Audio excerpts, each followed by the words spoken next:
నమస్కారం. Welcome to ఏటీ pulse. ముస్లిం league MLA లాంఛనప్రాయంగా దీపం వెలిగించడంపై వివాదం చెలరేగిన నేపథ్యంలో హిందూ ఆచారాలకు దూరంగా ఉండాలని కేరళలోని ఇస్లామిస్ట్ సంస్థ ముస్లింలను ఆదేశించింది. భారతదేశంలో లౌకికవాదం ఎలా ఉందో ఇది చూపిస్తుంది. సో బయటికి సెక్యులరిజం అని మాట్లాడే వాళ్ళు ఇప్పుడు ఆ సెక్యులరిజం పేరుతో ఎవరైతే ఆ ముస్లిం లీగ్ ఎమ్మెల్యే ఉన్నారో ఆమె దీపం వెలిగిస్తేనే అక్కడ ఉండే ఇస్లామిస్ట్ సంస్థలు ఒప్పుకోవడం లేదు. మళ్ళీ బయటికి మాట్లాడేదేమో సెక్యులర్. ఆ సెక్యులరిజం అనేది హిందువులకు మాత్రమే వర్తిస్తుందా అనేది ఇక్కడ పాయింట్ రైజ్ అవుతుందన్న. సో దాని గురించి మీరు వివరిస్తారా? ఖచ్చితంగా. ఇప్పుడు కేరళలో జరిగిన ఏంటి అంటే, కేరళలో ఐయుఎంఎల్ అనే ఒక పార్టీ ఉందని మనం రెగ్యులర్ గా మాట్లాడుకుంటున్నాం. కేరళలో యూడిఎఫ్, ఎల్డిఎఫ్ అనేదేమో సిపిఎం నేతృత్వంలో మొన్నటి వరకు 10 ఏళ్ల పాటు పరిపాలించి 10 ఏళ్ల తర్వాత అధికారంలోకి వచ్చిన కాంగ్రెస్ తన సొంత మెజార్టీతో రాలేదు. కాంగ్రెస్ ఎవరి మద్దతుతో నడుపుతుంది అంటే అనేక చిన్న పార్టీలు, ఒకరిద్దరు ఎమ్మెల్యేలు ఉన్న పార్టీలు కూడా ఉంటాయి అక్కడ. ఇవన్నీ పక్కన పెడితే కాంగ్రెస్ తర్వాత అతిపెద్ద పార్టీ అంటే కాంగ్రెస్ కు 63 ఎమ్మెల్యే సీట్లు ఏమో వస్తే 60 పైగా 22 ఎమ్మెల్యే సీట్లతో రెండో పెద్ద పార్టీగా ఐయుఎంఎల్ ఉంది. ఈ ఐయుఎంఎల్ ఏంటి అంటే ఇండియన్ యూనియన్ ముస్లిం లీగ్. ఒకప్పుడు మహమ్మద్ అలీ జిన్నా పార్టీ ఏదైతుందో ముస్లిం లీగ్, దాని వారసత్వంతో ఇప్పుడు వచ్చిన పార్టీ. సో వీళ్ళు మన దగ్గర ఏఐఎంఐఎం ఎట్లయితే చేస్తుంటదో ఓల్డ్ సిటీలో, ఆ విధంగా మత రాజకీయాలు చేస్తుంటారు, అన్ని చేస్తుంటారు. కానీ పొద్దున్న లేస్తే సెక్యులరిజం ముచ్చట్లు మాత్రం బయటికి చెప్తుంటారు. అన్న ఇంకొక పాయింట్ ఇక్కడ, ఇప్పుడు అంటే పార్టీ పేరు ఏదైతే ఉందో ఆ పేరులోనే మతం పేరు యూజ్ చేసి వీళ్ళు పార్టీలు పెట్టచ్చు. ఆ వాళ్ళ మతాలకు సంబంధించిన ఓట్లను వేయించుకొని ఎమ్మెల్యేలుగా వచ్చి ఆ క్యాబినెట్ లో. అంటే ఇక్కడ నేనేం చెప్తానంటే, మన తెలంగాణలో ఉన్న, హైదరాబాద్ లో ఉన్న పార్టీ ఏంటి? All India Muslim league.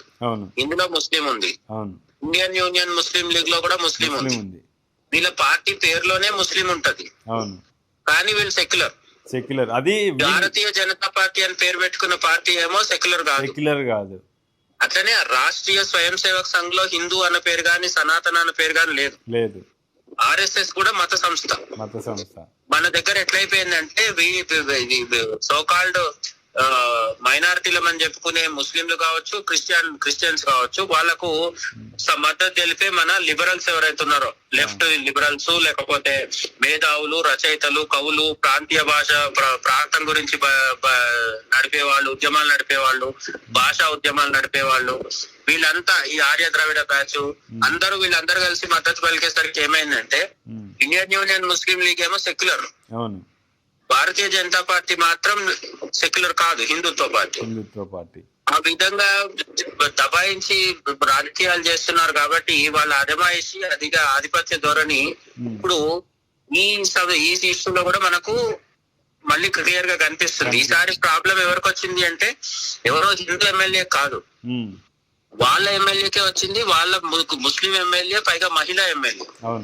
Congress ప్రభుత్వానికి కేరళ ముఖ్యమంత్రి సతీశన్ పదవిలో కూర్చోడానికి కారణం ఎవరు అంటే ఐయుఎంఎల్. ఆ ఐయుఎంఎల్ 22 మంది ఎమ్మెల్యేలో ఒక లేడీ ఎమ్మెల్యే కూడా ఉన్నారు.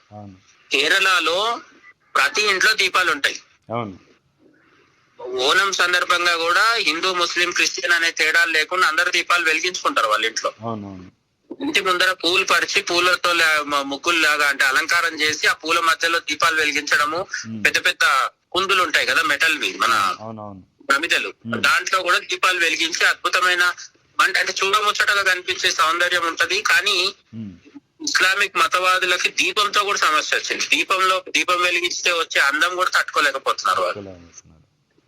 కానీ వాళ్ళ సొంత ఎమ్మెల్యే, ఇది బీజేపీ ఎమ్మెల్యేలకు సంబంధం లేదు, కాంగ్రెస్ ఎమ్మెల్యేలకు సంబంధం లేదు. ఐయుఎంఎల్ వాళ్ళ సొంత ఎమ్మెల్యే ఒక కమర్షియల్ ఈవెంట్ లో దీపం వెలిగిస్తే ఆమె గురించి చర్చించడానికి అక్కడ ఒక ముస్లిం స్కాలర్స్ ఉంటారు కదా, ముస్లిం మత పెద్దలు, వీళ్ళందరూ కలిసి ఏర్పాటు చేసుకున్న ఒక సంస్థ ఉంది అక్కడ. ఈ ఏమంటారు, ఆ ఇస్లామిక్ సంస్థ నేతృత్వంలో అందరు కలిసి ఒక దగ్గర కూర్చొని డిస్కషన్ చేసి ఇది కరెక్ట్ కాదు, ఇది హరాం అని చెప్పడం జరిగింది.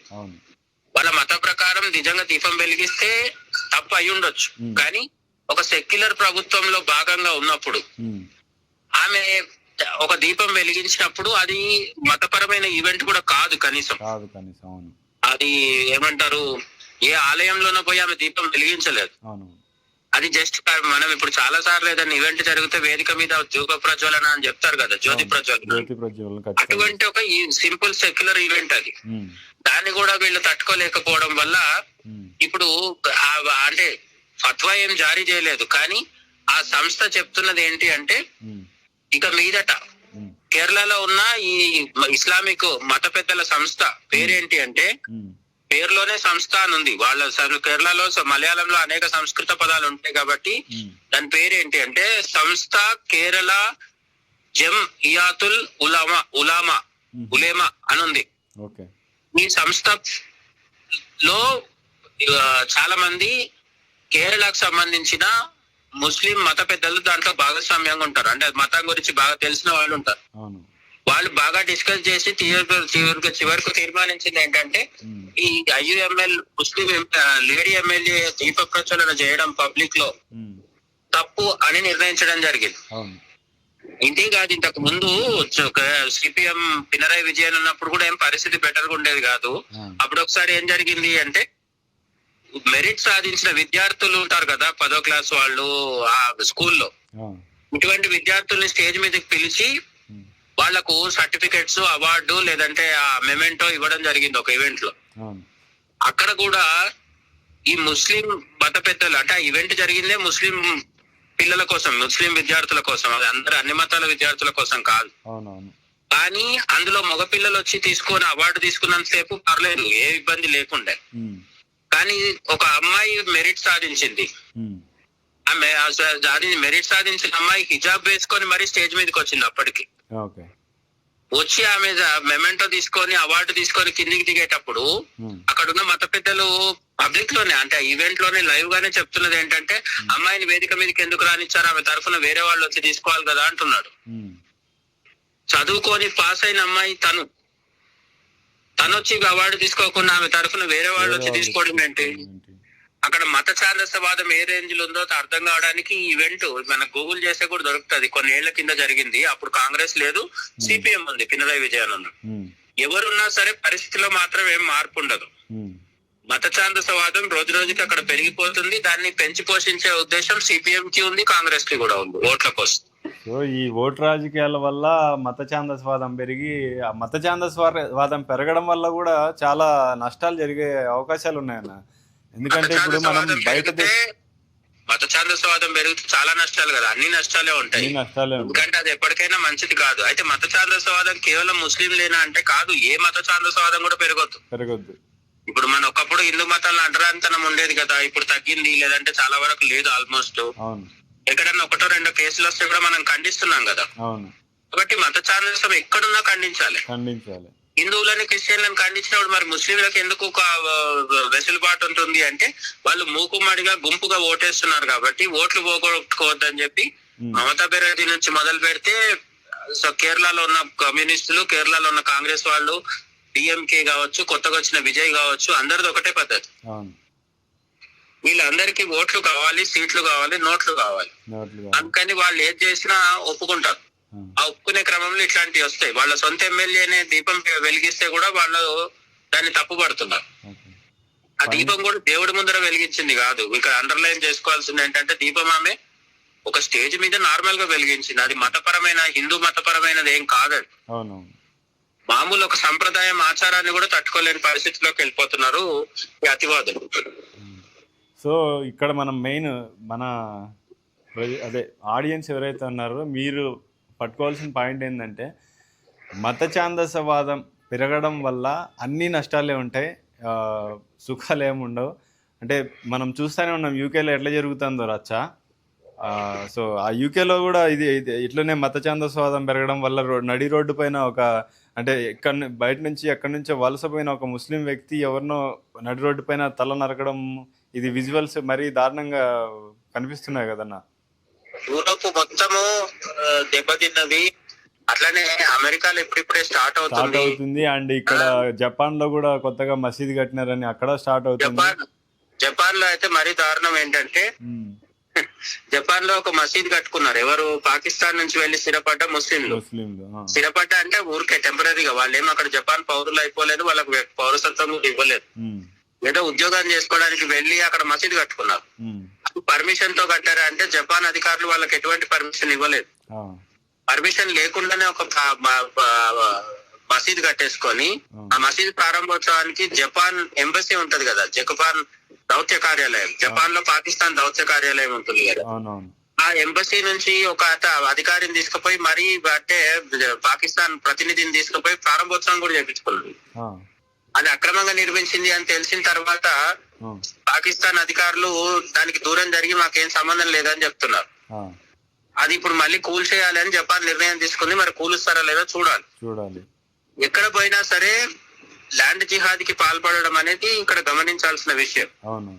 జపాన్ లో మనం ఇక్కడ గమనించాల్సింది కూడా ఏదైనా సరే, ఏ దేశంలో అయినా సరే, ఇక్కడ మెయిన్ ఒక పాయింట్ కనిపించేది ఏంటంటే ఇస్లామిక్ రెవల్యూషన్ కి సంబంధించిన పాయింట్సే కనిపిస్తున్నాయి అనలైజ్ అవ్వడంలో. సో దాని మీద మీరేమంటారు? అంటే ఇప్పుడు అక్రమ చర్చిలు ఉంటాయి, కొన్నిసార్లు అక్రమ ఆలయాలు, ఆశ్రమాలు కూడా ఉంటాయి. అన్ని మతాలకు సంబంధించిన వాళ్ళు భూకబ్జాలకు పాల్పడొచ్చు, కానీ ఇది ఒక ప్యాటర్న్ లాగా నడుస్తుంది. ప్యాటర్న్ అంటే ఇక్కడ భారతదేశంలో చిన్న చిన్న గ్రామాల్లో ఉండే అక్రమ కట్టడాలు, అక్రమ మసీదుల నుంచి మొదలు పెడితే జపాన్ లాంటి దేశంలో, జపాన్ లో ముస్లింల సంఖ్య చాలా తక్కువ, 1% కూడా ఉండదు, ఇంకా తక్కువ ఉంటది. కొన్ని లక్షల మంది మాత్రమో, కొన్ని వేల మంది మాత్రమే ఉంటారు. అది కూడా వలస వచ్చిన వాళ్ళు వాళ్ళు శాశ్వత పౌరులేం కాదు. సో అటువంటి వాళ్ళు అక్కడ మసీదు కట్టుకొని, అది అక్రమంగా పర్మిషన్ లేకుండా కట్టుకొని, దానికి ప్రారంభోత్సవానికి మళ్ళీ పాకిస్తాన్ ప్రతినిధిని, పాకిస్తాన్ అధికారిని పిలవడము, ఈ మొత్తం చూస్తుంటే దేశంలో ఉంటప్పుడు ఆ దేశ రాజ్యాంగము, ఆ రోజు దేశ చట్టాలను పట్టించుకొని తత్వం కనిపిస్తుంది మనకి. అదే పరిస్థితి ప్రపంచవ్యాప్తంగా చాలా చోట్ల కనిపిస్తుంది. యూరోప్ కావచ్చు, ఎక్కడైనా కావచ్చు. పర్టికులర్లీ మనకి మిగతా చోట్ల ఎందుకు, మన దేశంలో మనకి ఎప్పటి నుంచో అనుభవం కదా. అవును. అది